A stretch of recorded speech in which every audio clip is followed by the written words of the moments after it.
કે ભાઈ ગાય, ગામડું અને ખેતી જો બસશે તો જ માનવ જીવન છે એ શક્ય છે એના નિર્વાહ માટે. કે સુખ અને સમૃદ્ધિ, શાંતિ અને સંસ્કાર માત્ર ગામડામાં અને ગાયની સાથે જ છે. એટલે ગાય, ગામડું ને ખેતી, જેને નથી પ્રોપર્ટી, જેને નથી ખેતી, જેને નથી ગામડામાં કાંઈ, એ નોકરી કરે તો એનો વાંધોય નથી, એને તો કરવી જ પડે બિચારાઓ નોકરી. જય ગો માતા, વંદે ગો માતરમ. મિત્રો, આજે આપણે ત્યાં મહુવાથી એક ખેડૂત મિત્ર પધાર્યા છે અને અત્યારે હાલમાં તેઓ એક સ્કૂલ ચલાવે છે. તમારો પરિચય આપો. મારું નામ છે ભરતભાઈ બલદાણિયા, વતન બોરડી, તાલુકો મહુવા, જિલ્લો ભાવનગર.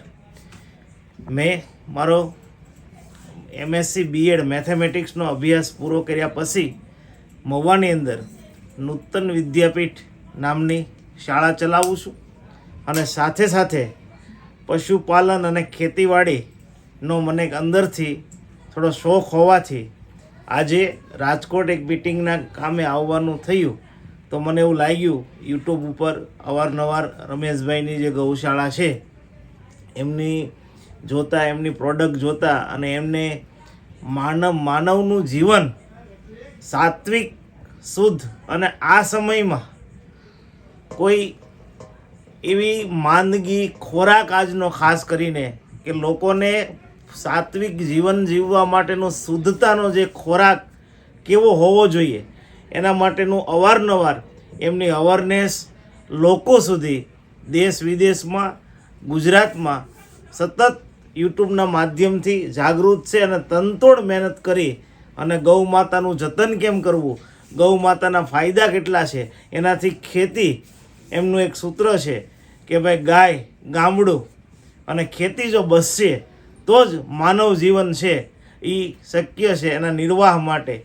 તો આજે મેં એમની જે ગૌશાળા છે ગોંડલની નજીક એમની મુલાકાત લીધી અને મુલાકાત દરમિયાન એમની જે ગાયોનું જતન છે, એમનાથી બનતી નવી નવી આયુર્વેદિક પ્રોડક્ટ છે, ઘી કેમ બનાવવું, ઘી બનાવવાની સાચી પદ્ધતિ કેવી છે, માખણ કેવી રીતે બનાવાય, કેમ મેળવાય, કેવા વાસણમાં મેળવવું જોઈએ, આ બધું જ જોઈ અને મને ખૂબ આનંદ થયો. અને રમેશભાઈ, આ તમે જે કાંઈ તનતોડ માણસની જાત અથવા તો માણસનું જીવન સાત્વિક રીતે કેમ જીવવું જોઈએ, ખરેખર ખૂબ કઠિન બાબત છે પણ ધન્યતાને પાત્ર છે કે આવું જીવન જીવી તનતોડ મહેનત કરી અને આપ અત્યારે આપ લોકોને, માનવ જીવનને આપ સારું એક ઉદાહરણ અને સમજૂતી પૂરી પાડો છો. અસ્તુ.